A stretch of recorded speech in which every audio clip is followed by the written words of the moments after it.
민주당이 또 김의겸 전 대변인에 대해 적격 여부 판정을 미뤘습니다. 벌써 세 번째 보류입니다. 교수님. 예.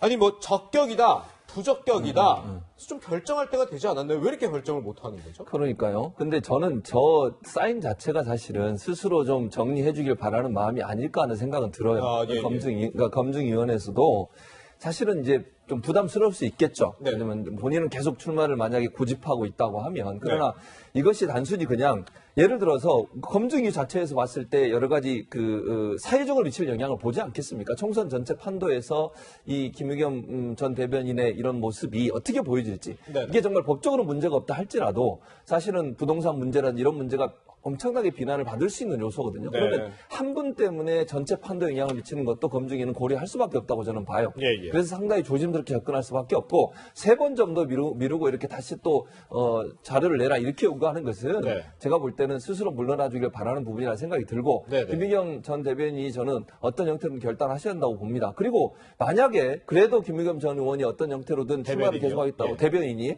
그렇게 주장을 하시면 그때는 검증에서 결론을 내려야죠. 그리고 저는 가능한 한 빨리 내렸으면 좋겠어요. 이게 질질 끄면 끌수록 어찌 보면 또 다른 논란을 불러일으킬 수 있어요. 그래서 검증위도 가능한 한 뭐 어떤 형태로든 적격이든 부적격이든 결론을 빨리 내려서 이 문제가 더 이상 논란이 되지 않도록 막는 것이 필요하다 이런 생각이 듭니다. 네, 변호사님 또 이제 민주당에서 이 정봉주 전 의원에게도 뭐 불출마를 권유했다는 얘기가 나오는데 보니까 전 의원 같은 경우에는 전혀 그런 생각이 없어 보이더라고요. 그리고 이인영 원내대표가 그거에 대해서는 부인하지 않았습니까? 그 정봉주 의원의 불출마 권유에 대해서요? 예, 권유에 대해서는 이 이야기는 알지 못한다 지금 이렇게 라디오 인터뷰에 응했던 걸로 그렇게 그래서 알고 지금 있는데. 당 공식적인 차원이 아니더라도 뭐 직간접적으로 있지 않았냐 당 지금 이런 관계자를 얘기가 통해서 나오고 지금 그 있고요. 얘기가 나온 거잖아요. 근데 정봉주 의원 같은 경우에는 성추행 의혹을 보도한 그 기자들에 관해서 이렇게 소송을 했고 결국 그 명예훼손 혐의에 대해서 무죄 판결을 받았어요. 일단 면죄부는 받기는 했지만 그 판결이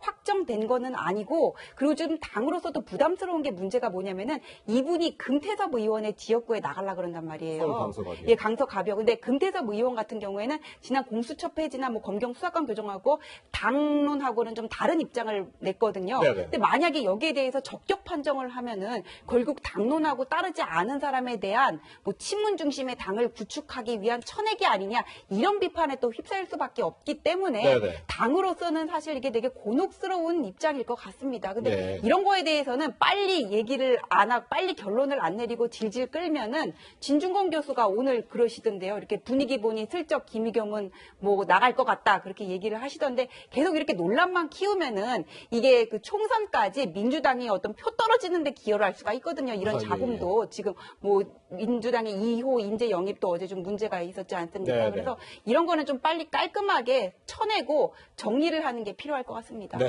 아까 전재원 변호사님이 이인영 원내대표 얘기를 했었죠. 아마도 이 이야기 때문에 그런 것 같습니다. 들어보시죠.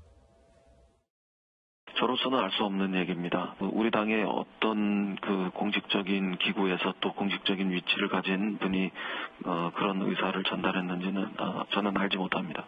서로 충분히 논의하고 또 최종적으로는 국민의 눈높이에 맞춰서 상식적으로 결정하는 과정들을 밟을 것이기 때문에 그러니까 뭐 당 지도부 차원의 공식적인 불출마 공고가 있었던 건 아니다라고 지금 이인영 원내대표를 얘기하고 있는 건데 우리 조금 이제 과거로 조금만 돌아가 보면 그 문희상 국회의장의 아들 문석균 씨 같은 경우 세습공천 논란이 있어서 김성환 대표 비서실장이 라디오 인터뷰에서 공개적으로 좀 불출마를 해줬으면 좋겠다고 얘기를 했어요.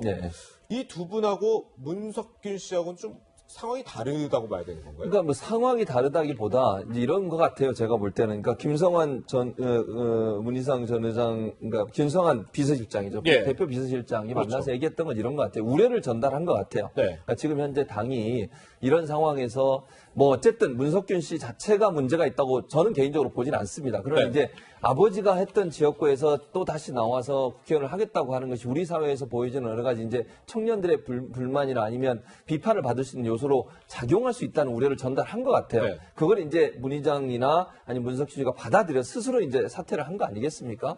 그런 차원이라고 보고 이제 여기서 말하는 이인영 원내대표는 공식적인 기구에서 또는 공식적인 위치를 가진 분이 그런 의사를 전달하지 않았다고 하지만 제가 볼 때는 때는 개인적으로 그런 사안을 전달한 분이 있을 수 있을 거라고 저는 보거든요. 네. 그러니까 이게 공식적인 채널을 통해서가 아니라 예컨대 우려를 전달할 수는 있잖아요. 충분히 그렇죠. 뭐 예. 충분히 이해는 하지만 네네. 뭐 억울한 부분도 있을 수 있겠지만 네. 그러나 당으로 봤을 때 총선에서 여러 가지 악영향을 미칠 요소가 있으니 이런 부분을 좀 고려해 달라. 이 정도는 얘기했을 가능성은 저는 있다고 봐요. 누군지 모르겠지만. 예. 근데 그게 당이 공식적으로 얘기했다 이래버리면 이거는 이제 압박으로 비춰줄 수 있는 거잖아요. 그렇겠네요. 정봉주 예. 의원이나 아니면 전 의원이나 아니면 김의겸 김의겸 전 예. 대변인에게 공적으로 얘기하면 이거는 안 물러나면 안 되는 게 되고 충돌 양상이 되고 그러면 본인들이 반발해서 무소속으로 또 나올 수 있거든요.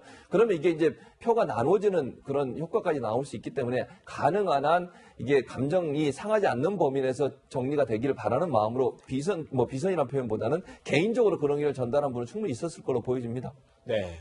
일단 지금 이 두 사람 김의겸 전 청와대 대변인과 정봉주 전 의원의 SNS를 통해서 입장을 밝혔습니다. 김 전 대변인 군산 시민만 바라보고 뚜벅뚜벅 나아가겠다. 그리고 정봉주 전 의원 당 지도부로부터 불출마 통보받은 일 없다. 후보 등록 마쳤다. 두 사람 모두 출마 의지 지금까지는 확고히 있다. 이런 입장을 보이고 있습니다. 네, 어제 민주당 검증위의 결정 중에 또 하나 주목할 만한 점이 사실 최근에 이 하명 수사 의혹 조금 전까지 저희가 좀 분석을 했는데 거기 연루가 돼 있는 지금 황운하 전 청장에 대해서는 예비 후보로서 자격이 있다. 합격 판정을 내렸어요. 그러니까 저분은 또 너무 빨리 내렸어요. 좀 이해가 안 가는 건데 예. 여기 관해서 이제 진중권 교수는 뭐 국정원 댓글 사건의 김용판 청장 예를 들면서 어떻게 똑같이 이렇게 되풀이가 되는구나 네네. 막 이렇게 얘기를 하셨는데 이 황운하 청장 같은 경우에는 물론 이분이 혐의가 뭐 확정이 돼가지고 유죄 판결을 받은 거는 아닌데 지금 그렇죠. 받고 있는 의혹은 청와대가 첩보를 이렇게 보고를 받고 첩보에 관해서 보고를 받고 이거를 정리를 해서 경찰청장에 넘겼는데 이게 울산청장으로 갔고 그다음에 울산지방경찰청에서의 수사가 뭔가 이상했다는 거 아니에요? 네네. 뭐 송병기 씨가 가명으로 수사를 받고 수사팀장이랑 고발 1인이랑 뭐 535차례 언제부터 언제까지 통화를 하고 이런 점에서 좀 미심쩍은 부분이 있는데 그 중간에 있는 사람이 지금 황운하 청장이거든요. 네, 예. 부임한 직후부터 그런 첩보 내용이라든지 그런 거를 알고 있으면서 바로 자기가 오자마자 수사팀을 교체했다고 해요. 네. 이런 부분에서 과연 그 황운하 총장의 역할이 뭔가 이거 우리가 단정할 수는 없지만 뭔가 이상하다 의혹은 가질 수가 있고 충분히 수사하고 기소할 상황인데 이분은 수사팀이 교체되면은 수사에 받겠다고 이렇게 얘기를 하고 네. 뭐 민주당에서는 적격 후보 판정을 받았다고 하니까는 예. 이거는 진중권 교수의 말처럼 뭔가 당을 위해 헌신을 하면은 빼지다는 그런 전례가 되풀이되는 게 아니냐 좀 그런 비판은 충분히 살 수 있는 부분이라고 봅니다. 네. 예, 후보 검증을 둘러싸고 나오는 민주당 내 잡음 짚어봤습니다. 두 분간 여기서 인사드리겠습니다. 고맙습니다.